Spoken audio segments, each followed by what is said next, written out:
Queria convidar vocês a abrirem suas Bíblias em Eclesiastes, capítulo 2. Nós vamos ler dos versículos 24 até 26. Então, Eclesiastes 2, do 24 até o 26. Não há nada melhor para o ser humano do que comer, beber e fazer com que sua alma desfrute o que conseguiu do seu trabalho. No entanto, vi também que isso vem da mão de Deus, pois separado deste, quem pode comer ou quem pode alegrar-se? Porque Deus dá sabedoria, conhecimento e prazer à pessoa que lhe agrada. Mas ao pecador dá trabalho, para que ele ajunte e amontoe, a fim de dar àquele que agrada a Deus. Também isso é vaidade e correr atrás do vento. Vamos orar mais uma vez. Pai, obrigado por estarmos juntos mais uma vez como igreja, obrigado pela Tua palavra, que tudo que a gente fale, que pense, seja para a Tua glória. Em nome de Jesus, amém. O livro de Eclesiastes é tido por muitos como um livro ranzinza. É um livro que é quase igual aquele seu tio chato do churrasco, que tudo que você vai contar alegre para ele, ele acha um jeito de estragar a sua felicidade. Ou aquele amigo seu que você chega todo empolgado para contar uma coisa nova e a pessoa está ali para te falar, para te colocar para baixo rapidamente. Aquele desmancha prazer da festa. Em alguns momentos, Eclesiastes parece até mesmo ir contra as Escrituras. Afinal, como é que a gente pode entender que é mais feliz aquele que nem nasceu do que aquele que tem vida? Ou como pode o dia de luto ser melhor do que o dia da festa? Ou como a gente, após ler Provérbios, que fala tanto sobre a sabedoria, lê em Eclesiastes depois que a sabedoria na verdade é vaidade. Só que muito além do pretenso pessimismo de Eclesiastes, ou do mau humor que muitas pessoas consideram, o que a gente tem no livro de Eclesiastes é uma leitura realista do mundo. É uma visão de uma pessoa que viveu as coisas mais buscadas pelos seres humanos e chegou à conclusão de que tudo aquilo era vaidade. Eclesiastes é um presente e um alívio dado para nós que pensamos: olha, quando eu tiver isso, quando eu tiver minha conta bancária cheia, quando eu tiver o emprego dos meus sonhos, quando eu tiver tais prazeres, finalmente serei feliz. Eclesiastes mostra a vida de uma pessoa que teve tudo isso e muito mais do que a gente pode sonhar um dia e chega à conclusão: isso é vaidade. E uma chave de leitura importante para a gente entender o texto é algo que está bem no comecinho do primeiro capítulo, dos versos 1 até o 3, quando o texto diz assim: palavras do pregador, filho de Davi, rei de Jerusalém. Vaidade de vaidades, diz o pregador, vaidade de vaidades, tudo é vaidade. Que proveito tem alguém de todo o seu trabalho com que se afadiga debaixo do sol? Normalmente quando a gente lê esse trecho, a gente foca muito na palavra vaidade, e não é à toa, ela se repete muitas vezes durante o texto. Só que tem outra palavra, outra frase usada por Salomão ali, muito importante, que é o lugar onde a pessoa está que trabalha. Essa referência a debaixo do sol. O debaixo do sol aqui que Salomão usa não é simplesmente a ideia de alguém que está trabalhando num sol escaldante, está lá na roça trabalhando, e por isso tudo é vaidade, por isso ele está se afadigando. Pelo contrário, a expressão debaixo do sol aparece 29 vezes durante todo o livro. E o Timothy Keller traz para a gente a ideia de que, na verdade, quando Salomão fala debaixo do sol, ele está se referindo à vida que descarta a transcendência, a vida de alguém que está simplesmente olhando para o lado, a vida de alguém que não olha para cima, ou seja, a vida de alguém que se preocupa simplesmente com as coisas desse mundo. Isso não necessariamente é uma atitude de ateísta, ou seja, não necessariamente um ateu precisa ser assim. Às vezes a gente é assim. Isso é simplesmente uma visão secularista do mundo. O que importa é o aqui e o agora. O que importa é o que está ao nosso redor, independente da existência ou não da eternidade. Então, a leitura de Eclesiastes é a leitura onde encontramos alguém muito sábio relatando o que está vendo diante de um mundo caído. Um mundo que, independente da existência ou não de Deus, as buscas do dia a dia não estão viradas para Ele. E por não estarem em Deus, busca-se um sentido, um outro sentido debaixo do sol. Um outro local onde as sedes das nossas almas serão supridas. E antes da gente finalmente entrar na nossa perícope de hoje, tem um ponto mais importante, tem mais um ponto importante a ser destacado. Entre esses primeiros versículos de Eclesiastes 1, que eu li agora há pouco, e a perícope que a gente leu de Eclesiastes 2, a gente tem todo um caminho trilhado por Salomão. A gente tem, no começo do capítulo 2, por exemplo, Salomão tentando encontrar a sua alegria na riqueza. Dos versos 8 ao 10 diz assim: amontoei também para mim o ouro e tesouros de reis e de províncias, provi-me de cantores e cantoras e das delícias dos filhos dos homens, mulheres e mais mulheres. Eu me tornei importante e superei todos os que viveram antes de mim em Jerusalém, e a minha sabedoria nunca me abandonou. Tudo aquilo que os meus olhos desejaram, eu não lhes neguei, nem privei o meu coração de alegria alguma, pois eu me alegrava com todas as minhas fadigas, e isso era recompensa por todas elas. E aí Salomão depois chega à conclusão que essa busca pelas riquezas é vaidade. E ele muda o foco, ele vai falar sobre a sabedoria. No versículo 13 diz: então vi que a sabedoria é mais proveitosa do que a falta de juízo, assim como a luz traz mais proveito do que as trevas.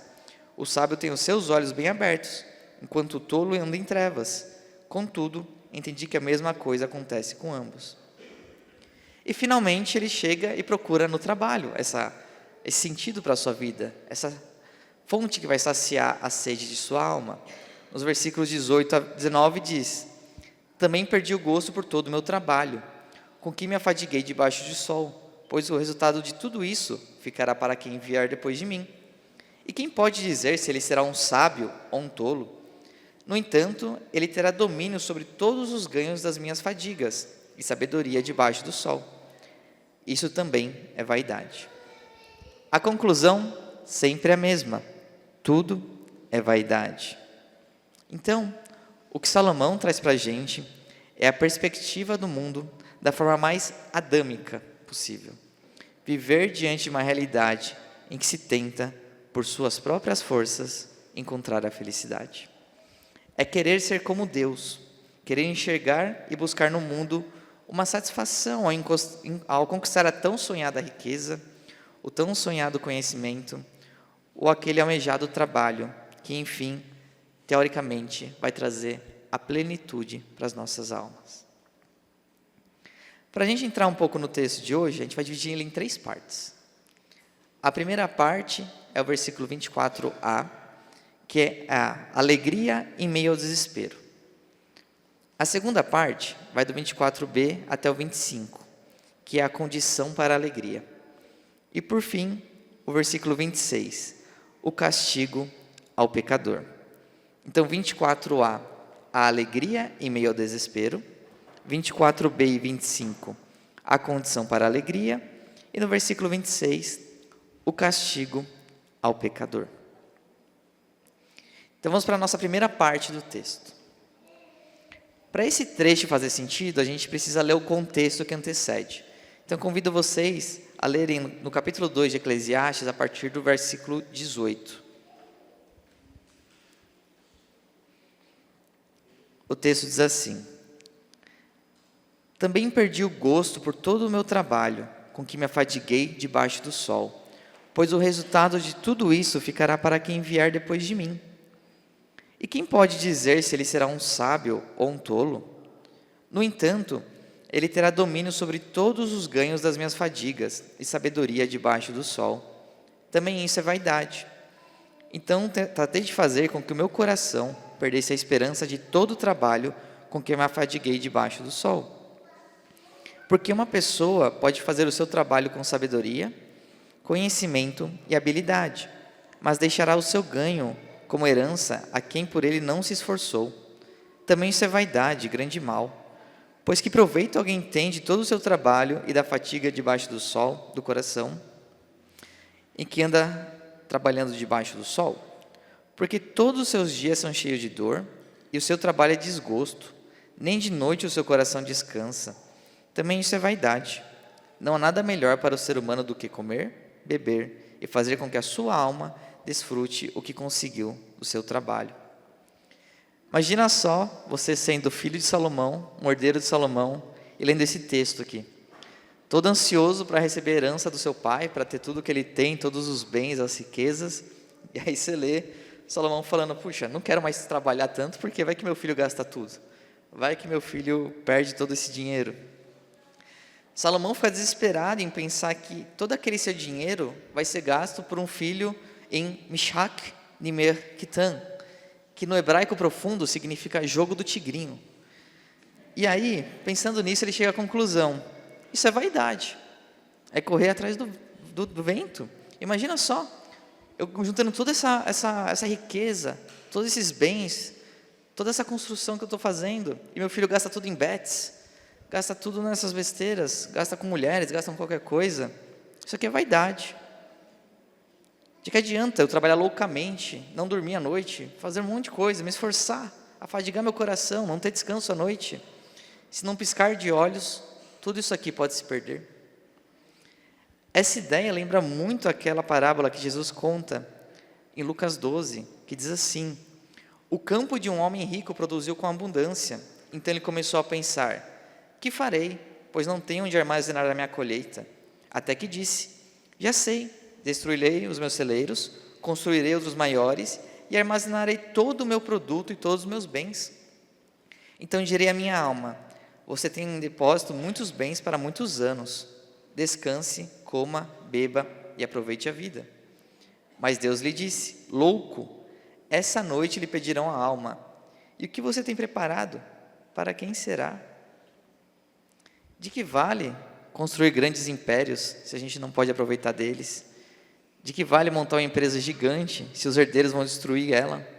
Passar dias e noites trabalhando, se esforçando, batalhando para crescer e no fim não aproveitar nada disso. Isso é a vaidade, correr atrás do vento. E de repente, depois de refletir isso, o pregador, Salomão, acha finalmente uma coisa boa. Depois de um monte de palavras, um monte de frases, um monte de busca pela felicidade, parece que finalmente ele chega a um oásis, a um lugar de refrigério, quando ele diz, não há nada melhor para o ser humano do que comer, beber e trabalhar com que sua alma desfrute o que conseguiu do seu trabalho. Salomão parece chegar àquela conclusão que o homem rico da parábola de Jesus não chegou a tempo. É interessante quando a gente lê esse texto e pensa antes de qualquer coisa no ato criacional de Deus. Deus, quando Ele cria o universo, quando Ele cria as coisas, Ele diz que aquilo é bom. Ele se deleita no que Ele fez. Ele olha para aquilo que foi criado pelo seu poder e diz, isso é bom, isso é bom, isso é bom. E nós somos seres criados à imagem e semelhança de Deus. Todos nós temos um sentimento bom quando a gente realiza algo de qualidade. Quem aqui trabalha com tecnologia sabe a alegria, o aconchego no coração que dá quando você descobre aquela linha do código que não está funcionando. E aí você consegue corrigir aquilo e tudo funciona, tudo flui. Ou quem trabalha com finanças, que monta aquela planilha perfeitinha, que tudo se encaixa. Quem trabalha com arquitetura, quando faz uma obra bem feita. Um engenheiro, um professor, depois que dá uma aula boa, aquela sensação boa no coração. Um vendedor, depois ele conseguir mostrar para o cliente aquele produto vai resolver os problemas. A gente sente esse conforto no coração, essa alegria, porque Deus sentiu assim. E nós somos a sua imagem e semelhança. A gente pode olhar e desfrutar daquilo que a gente faz, porque o nosso Criador fez isso. Só que desfrutar é um grande desafio que a gente tem. Se matar de trabalhar muitas vezes é mais fácil do que se deleitar daquilo que a gente produziu. De um lado, antes de tudo, a gente pode ser seduzido pela preguiça, pela ideia de que a gente vai fazer o mínimo possível, que a gente não vai gastar esforços, que se for possível a gente nem vai trabalhar, ou vai entregar muito rápido para fazer coisas mais divertidas, mais legais. Mas como a gente consegue de fato aproveitar, se deleitar num trabalho que a gente sabe que foi mal feito, que a gente sabe que foi feito de qualquer jeito, que não foi feito para a glória de Deus? Só que por outro lado, a gente não pode ignorar a cultura que a gente vive, do American Dream, a ideia do, se você não Como é que é? Trabalha enquanto eles dormem. A ideia de que você tem que trabalhar loucamente. Se você não trabalhar loucamente, outras pessoas vão estar trabalhando, e elas vão ser melhores que você, e elas vão ser mais ricas que você, e elas vão ser não sei o que lá. Eu tinha um chefe que falava que ele tinha o seguinte bordão, ele tem até hoje: quem quer mais vence. Ou seja, eu que quero mais, que quero delegar para outros a educação do meu filho, que trabalho de sábado, domingo, Natal, Ano Novo, eu vou ganhar. O ponto é ganhar o quê? Então a gente também tem esse outro extremo, o extremo dessa cultura nossa, que supervaloriza um trabalho desenfreado, que faz com que a gente às vezes está comendo um hambúrguer com nossos amigos, e fica pensando, poxa, eu podia estar trabalhando, podia estar faturando 2, 3, 10 vezes mais, mas estou aqui, fazendo nada. E tem um terceiro ponto também, que às vezes impede a gente de se deleitar com o que a gente faz, que é um problema teológico. Às vezes a gente confunde a afirmação bíblica de que a gente, como cristão, vai sofrer, e a gente vai sofrer lutas, tentações e até perseguições em algum contexto, com a ideia de que o cristão precisa estar sofrendo o tempo todo. E que o cristão que está feliz, está alegre, é menos piedoso, né? Aquela imagem do cristão encolhido, sofredor, aquela pessoa piedosa. Em filmes, muitas vezes é caracterizado assim, né? O cristão é aquela pessoa que parece que não ri, não se diverte, não está aproveitando a vida. Só que isso não é verdade. Deus chama a gente para se alegrar com as coisas boas da criação. Deus chama a gente para desfrutar do nosso trabalho, a ter momentos bons com as pessoas ao nosso redor, com nossos irmãos, com a nossa família, com os nossos amigos. Uma delícia chegar no fim de semana, depois de um trabalho cansativo, a gente tem um tempo com os nossos amigos, aproveitar, jogar a conversa fora, desfrutar do fruto do nosso trabalho, aproveitar daquilo que a gente fez. Assim como Deus desfruta do trabalho, Salomão percebe que muito mais do que ficar trabalhando loucamente para juntar riquezas, é importante sim fazer um bom trabalho, fazer as coisas boas, mas aproveitar disso. Isso leva a gente para um segundo ponto, para o nosso segundo ponto, que está do versículo 24b até 25. O texto diz assim: no entanto, vi também que isso vem da mão de Deus, pois separado deste, quem pode comer? Ou quem pode alegrar-se? Então, olha que interessante, aquele olhar que durante praticamente 2 capítulos estava virado para debaixo do sol, de repente se volta para o alto. De repente, Salomão encontra e se volta para Deus. E a pergunta que Salomão faz é muito importante para a gente. Quem pode se alegrar separado de Deus? Não tem como a gente olhar para esses questionamentos e não lembrar da ideia de amores desordenados de Santo Agostinho.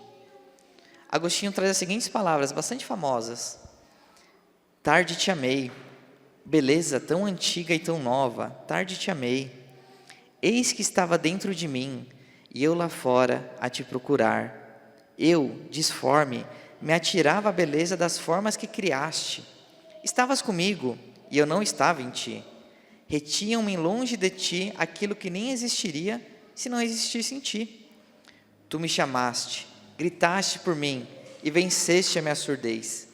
Brilhaste e teu resplendor afugentou a minha cegueira. Exalaste teu perfume, respirei-o e suspiro por ti. Eu te saboreei e agora tenho fome e sede de ti. Tocaste-me e o desejo da tua paz me inflama.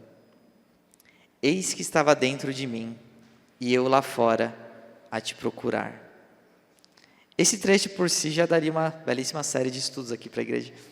Mas o que importa para a gente é perceber como Agostinho, com essas palavras, reflete, de certa forma, essa busca de Eclesiastes por sentido fora de Deus.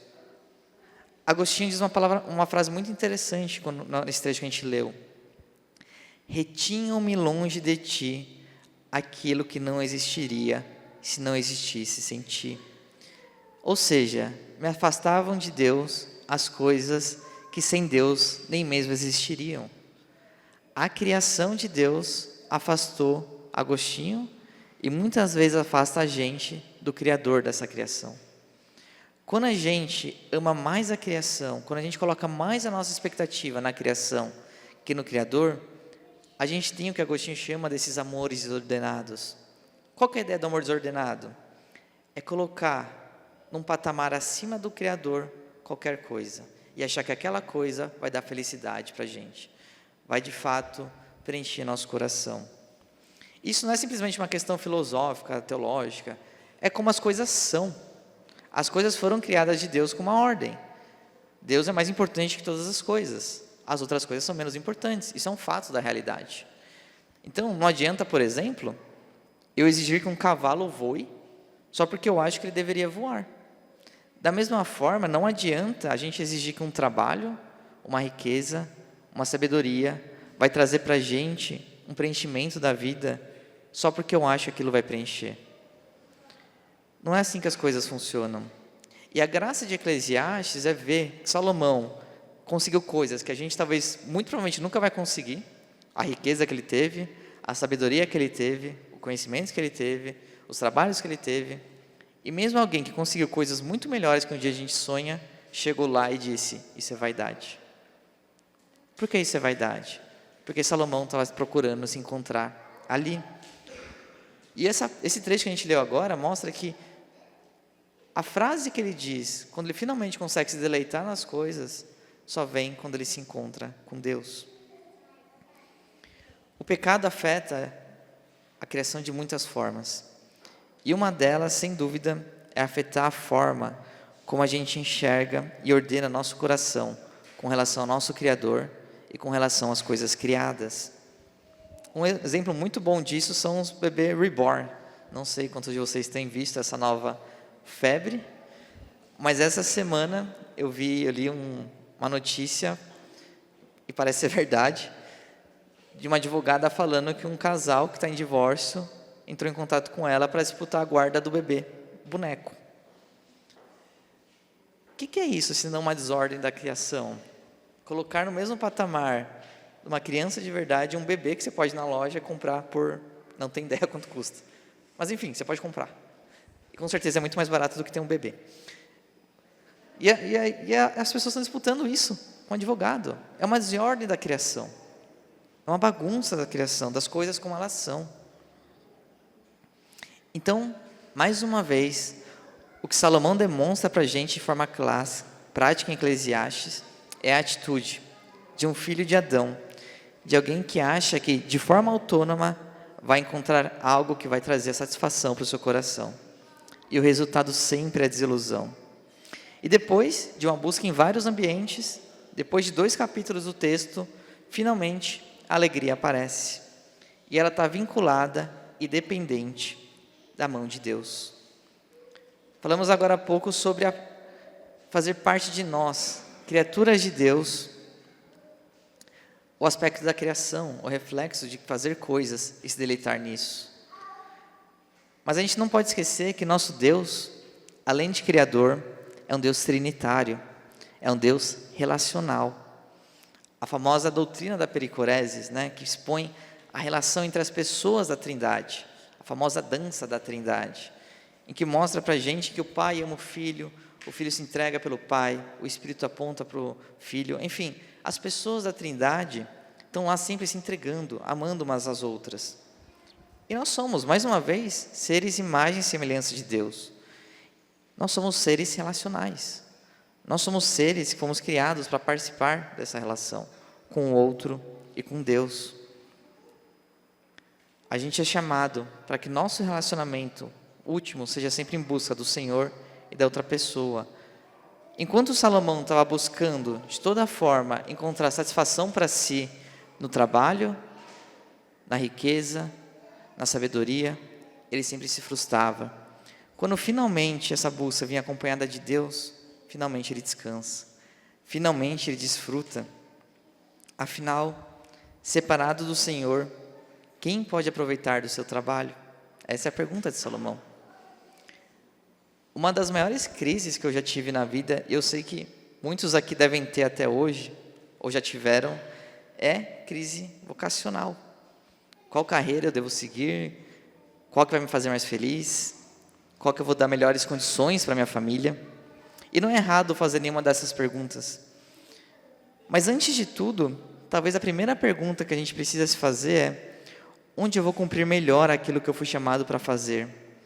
Amar a Deus e abençoar e amar o meu próximo. Isso não significa que todo mundo aqui precisa ser pastor ou diácono para ser feliz e encontrar sua vocação. Muito pelo contrário. É horrível a pessoa achar que vai encontrar sua felicidade nisso, porque ela não vai. Se a busca dela é assim, quando eu for pastor eu vou ser feliz, você está errado. Ela tem que ser pastor por outros motivos. Imagine um pastor, por exemplo, sem compaixão pelas suas ovelhas, ou um mestre que não gosta de ensinar, ou um diácono que não gosta de servir. A nossa vocação pode, de fato, estar num trabalho na igreja, mas muito provavelmente não é, né? O mundo seria bem chato se todo mundo fosse pastor, ou se todo mundo fosse diácono. A gente pode encontrar a nossa vocação fazendo código, sendo atleta, profissional da saúde, por aí vai. O importante é saber onde, com as habilidades que o Senhor me deu, eu vou poder, de fato, glorificar Ele. Vou poder servir a nosso Senhor, vou poder abençoar pessoas ali. Percebam que a direção da pergunta muda. Não é mais sobre mim, não é mais onde eu vou ser feliz. É onde eu vou poder participar dessa dança. Onde eu vou estar? O que eu vou fazer? Para que o que quer que eu esteja fazendo, eu esteja glorificando a Deus, eu esteja abençoando pessoas. A mudança do mundo debaixo do sol para o mundo acima do sol, para a transcendência. A mudança de olhar, que deixa de olhar simplesmente para aquilo que vai trazer felicidade nesse mundo, para uma relação com Deus, que aí sim vai fazer com que a gente possa aproveitar das coisas desse mundo, que aí sim faz sentido o comer, beber e desfrutar, que aí sim traz descanso para a nossa alma. E o que sobra para aquele que não quer entrar na dança? Vamos para a nossa última parte do texto, versículo 26. O texto diz assim: porque Deus dá sabedoria, conhecimento e prazer à pessoa que lhe agrada, mas ao pecador dá trabalho, para que ele ajunte e amontoe, a fim de dar àquele que agrada a Deus. Também isso é vaidade, e correr atrás do vento. Não são todos que vão poder aproveitar do trabalho da terra.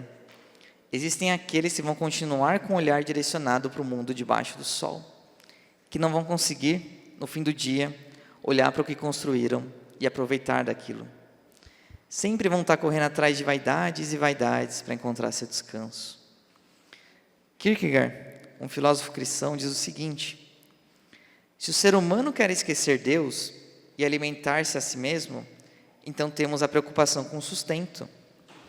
É de certo louvável e agradável a Deus que um homem plante e ajunte e recolha no celeiro, que trabalhe para encontrar o alimento. Mas se vier a esquecer Deus e achar que com o seu trabalho vai alimentar a si mesmo, então ele terá preocupação com o sustento. O homem mais rico de todos que já existiram, caso ele se esqueça de Deus e ache que se alimente a si mesmo, tem também ele preocupação com si mesmo. Ou seja, o que ele está falando? A pessoa mais rica do mundo, se ela não descansar em Deus, ela vai estar ansiosa, ela vai estar preocupada com amanhã. E surgiu uma guerra amanhã, e se minhas economias forem embora, e se Collor voltar e tirar todo o dinheiro da minha poupança, isso, aquilo acontecer, vai ser uma catástrofe. Tudo aquilo que eu construí vai por água abaixo. Agora a pessoa que descansa em Deus, ela pode, e é ela que pode, somente ela que pode descansar das coisas que ela faz. Porque ela sabe que ela pode se esforçar, e ela deve se esforçar, deve correr atrás das coisas. Mas em última instância, quem dá o sustento é Deus. O passarinho e as aves dos céus, como diz Jesus, elas vão atrás da sua comida, mas quem prepara essa comida é o Senhor. É Ele quem está preparando tudo, Ele é quem cuida. Isso não tira a responsabilidade do trabalho, mas faz com que a gente possa trabalhar da forma correta e nos deleitar nisso, e aproveitar das coisas da vida, porque a gente sabe que o Senhor está cuidando de tudo.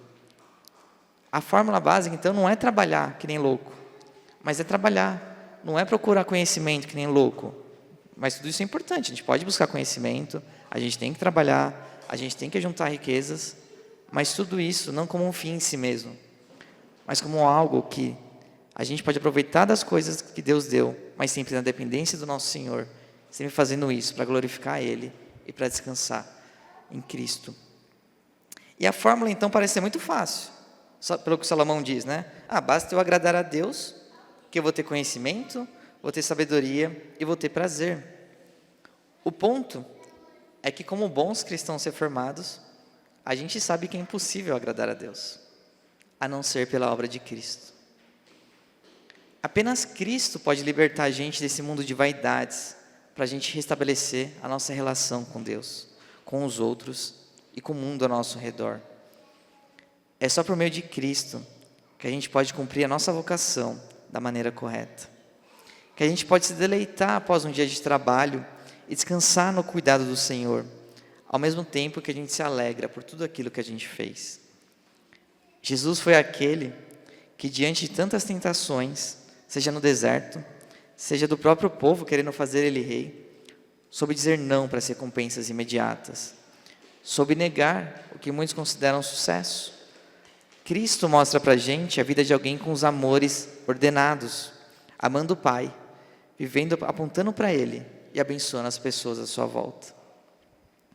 E é por meio da fé em Jesus, então, que de fato a gente pode ter a sabedoria, que é o temor do Senhor, o conhecimento de Deus e o prazer nas coisas boas desse mundo. É por meio de Jesus que a gente pode descansar na provisão do Senhor e no cuidado soberano de Deus sobre as nossas vidas. É por meio dele que podemos realizar nosso trabalho da forma certa, não tratando o trabalho, não tratando a riqueza, não tratando qualquer prazer como um ídolo, de um lado, mas também não como algo horrível do outro. A gente consegue olhar as coisas da forma certa, como as coisas foram criadas para ser. O trabalho importante, as riquezas importantes, os prazeres importantes, mas não o fim em si mesmo. Algo para a gente aproveitar diante do nosso Senhor e com relação ao nosso Deus. E é interessante a ideia trazida por Salomão nesse trecho, em que o pecador trabalha para dar a quem agrada ao Senhor. Quando a gente lê esse trecho, a gente pode se lembrar, inclusive, do texto de Êxodo, em que os israelitas saem do Egito e levam ali o ouro, levam os perfumes dos egípcios. Trazendo um pouquinho para hoje, existem cristãos e não cristãos produzindo cultura, produzindo arte, produzindo conteúdo, produzindo produtos, serviços e por aí vai. Já parou para pensar que por meio de Cristo a gente pode aproveitar verdadeiramente aquilo até mesmo que os ímpios fazem e talvez aproveitar até melhor do que eles? Porque a gente vai poder aproveitar de uma boa comida, de uma boa festa, de uma boa música, de uma boa arte, de um bom produto e serviço, mas sem transformar aquilo num ídolo, aproveitando daquilo que as pessoas fazem da maneira correta, somente por meio de Cristo. Por fim, Paulo diz em 1 Coríntios 10 que, portanto, como a gente já leu hoje cedo, portanto, se vocês comem ou bebem ou fazem qualquer coisa, façam tudo para a glória de Deus. O relato de Salomão em Eclesiastes nos lembra, acima de tudo, de voltarmos os nossos olhos para o que está em cima do sol. Nossa busca terrena, solitária, tentando conquistar algo independente de Deus, é loucura, é pura vaidade. Ao olhar para o nosso Senhor e andar com Ele, aí sim, de fato, a gente pode aproveitar das coisas boas da vida. A gente pode enxergar o trabalho da forma correta, as riquezas da forma correta, nossos relacionamentos da forma correta, os prazeres da forma correta. Não como um ídolo que vai trazer felicidade, mas como aquilo que é bom, que Deus fez e que a gente pode se aproveitar. Lembrar-se de olhar para Deus nos ajuda a ter em mente que o mundo não está em nossas mãos e não depende de nós para continuar girando. A gente pode descansar nele, em seu cuidado e na sua provisão. E esse não é um chamado para preguiça, para evitar o trabalho, para evitar correr atrás das coisas. Muito pelo contrário, é um chamado para a gente trabalhar e aproveitar das coisas boas da vida da forma correta, apontando para Deus e para o próximo e nos deleitando no fruto do nosso trabalho. E por fim, a boa nova do Evangelho é que não precisamos encontrar redenção no trabalho, no conhecimento, na riqueza, no sexo ou na sabedoria. Tudo isso é loucura. Nossa redenção está no Filho de Deus. Basta nos arrependermos de nossos atos, procurando a redenção em outro lugar e direcionar nossa fé para Cristo. Basta apontar novamente, mais uma vez, ou pela primeira vez, para o que está acima do sol, para o nosso Senhor, e que de fato a gente vai poder aproveitar da vida das coisas da forma correta, não como ídolos, mas como deleites da boa criação de Deus. Vamos orar. Pai, obrigado, Senhor, obrigado porque o Senhor criou as coisas boas e nos chama a aproveitá-las. O Senhor nos chama a aproveitar das coisas boas da criação, no relacionamento, assim como o Senhor é um Deus relacional, a gente é chamado para aproveitar glorificando a Ti e abençoando o nosso próximo. Que as coisas criadas não se tornem ídolos em nós, pelo contrário, que elas nos ajudem a apontar para Ti, para que a gente possa viver uma vida de santidade e amor, abençoando pessoas, nosso trabalho, nossa vida, nosso cotidiano, e que Seu nome seja glorificado acima de tudo. Em nome de Jesus, amém.